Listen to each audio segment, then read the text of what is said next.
Good evening, friends. We begin our Wednesday prayers tonight by taking some time to read from the prophet Samuel. We are in 1 Samuel. We are still fairly early in chapter 4 of 1 Samuel. Thank you for joining us this evening, friends. Let's start as we always do by taking a look at the big picture of Samuel. No, this is 1st and 2nd Samuel together. Historically, originally, 1st Samuel and 2nd Samuel were simply one book.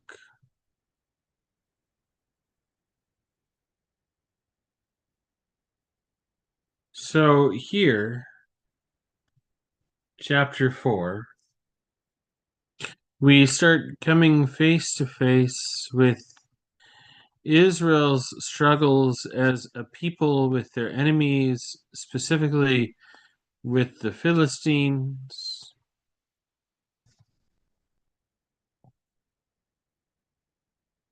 The ark is taken. The sons of Eli are killed. Samuel is taking a more prominent place. More so each time something unfolds. So here we are. 1 Samuel chapter 4. I'll be reading from the left-hand column, which is the text as it is found in a Jewish Bible, the complete Jewish Bible. The right-hand column has the text as found in a Christian Bible, specifically the New Revised Standard Version Updated Edition. Chapter 4, verse 10.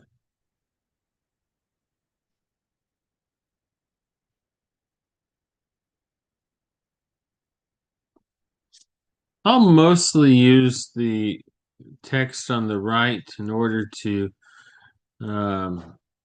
remind us of what it is we are reading about in moments where Christian biblical language and Jewish biblical language don't match up, where persons, places, and things are known by different names between the two biblical traditions.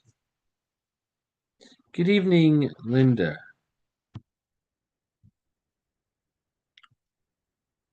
So, friends, 1 Samuel chapter 4, verse 10. Let's read.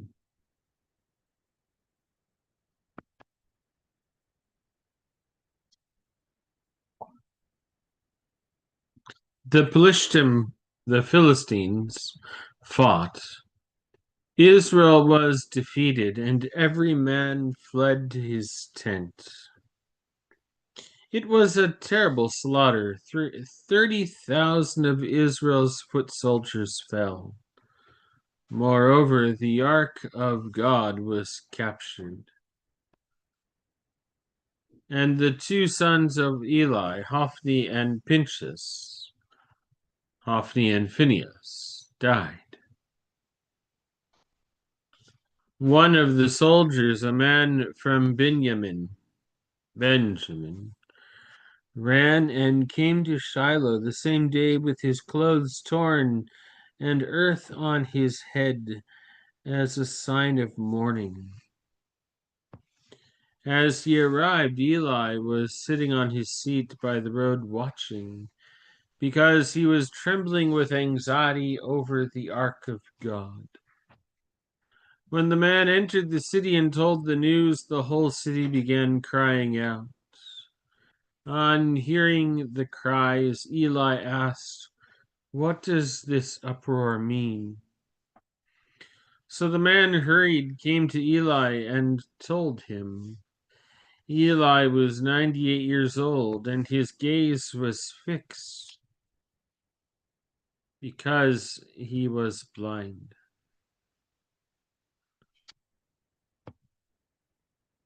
The man said to Eli, I'm the soldier that came. I escaped today from the battlefield. He asked, How did things go, my son? The one who had come with the news answered, Israel fled before the Plishtim, and there was a terrible slaughter among the people. Your two sons, Hophni and Pinchas, also are dead, and the ark of God was captured. As soon as he mentioned what had happened to the ark of God, Eli fell backward off his seat next to the gate, broke his neck, and died. For he was an old man and heavy. He had judged Israel 40 years. His daughter-in-law, Phinehas's wife, was pregnant and near delivery time. When she heard the news that the ark of God had been captured and that her father-in-law and husband were dead, she went into abnormal labor, bent over, and gave birth. As she was dying, the woman standing by her said to her, Don't be afraid, because you have given birth to a son. But she didn't answer or show any sign of recognition. She named the child Ichabod,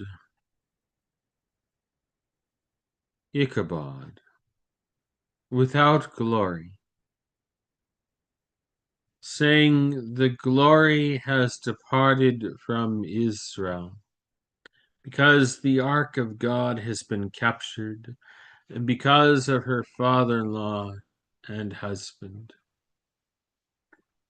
She said, The glory of Israel has gone into exile, because the ark of God has been captured. The Pelishtim had captured the ark of God and brought it from Ebenezer to Ashdod. Then the Pelishtim took the ark of God, brought it to the temple of Dagon, and set it next to Dagon. But early the next morning, when the people of Ashdod got up, there was Dagon fallen down with his face to the ground before the ark of Adonai. They took Dagon, set him in his place again. But early the following morning, when they got up, Dagon was again fallen down with his face to the ground before the ark of Adonai. This time the head of Dagon in both hands lay there, severed, on the threshold. All that was left of Dagon was his torso. That is why to this day the priests of Dagon and those entering his temple never walk on the threshold of Dagon in Ashdod. Adonai began oppressing the people of Ashdod. He ravaged them, striking Ashdod and its surrounding area with tumors. When the people of Ashdod came to understand what was happening, they said, The ark of the God of Israel can't remain with us, because he is oppressing us and our God Dagon. They summoned all the leaders of the Plishtim and asked, What are we to do with the ark of the God of Israel? They answered, Have the ark of the God of Israel carried to Gath. So they carried the ark of the God of Israel to Gath. But after it arrived there, Adonai oppressed that city, causing terrible panic. He struck the people of the city, great and small alike. Tumors broke out on them. Next, they sent the ark of God to Ekron. But when the ark of God arrived in Ekron, the Ekronim shouted, "Now they've brought the ark of the God of Israel to us, to kill us and our people."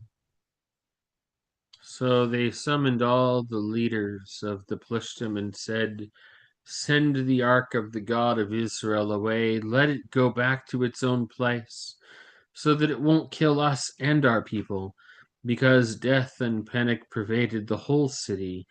God's oppression was very heavy there."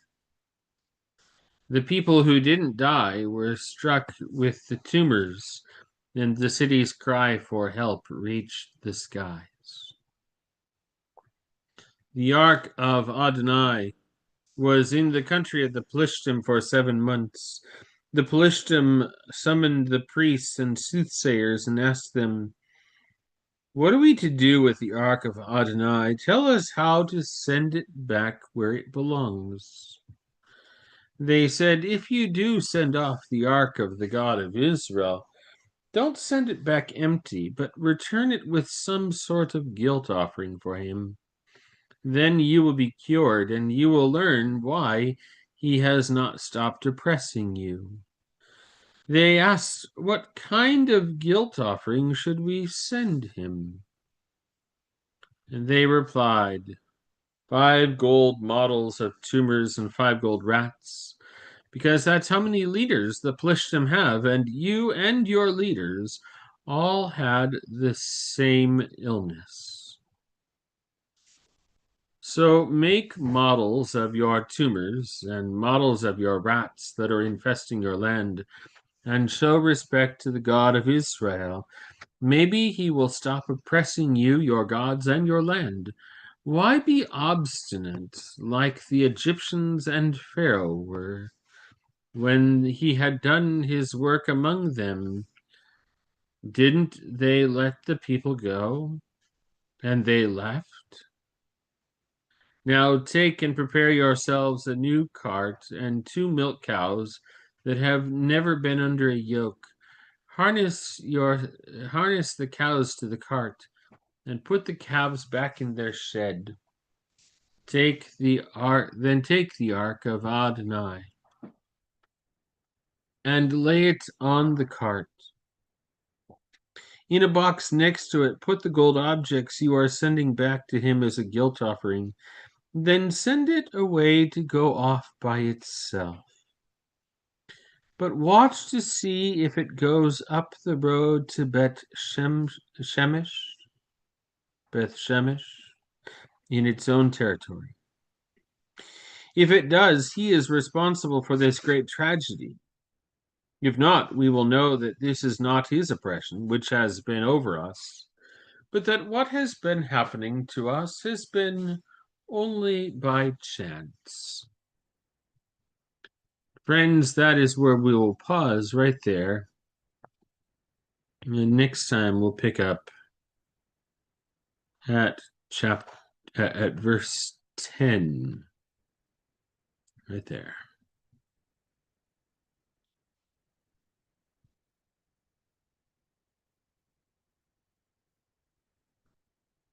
In a few moments after this live closes, there will be a second live. And in the second live, we'll pray evening prayer for tonight as part of our Wednesday prayers, for there was evening and there was morning. The 4th day. Peace be with you. Merry Christmas.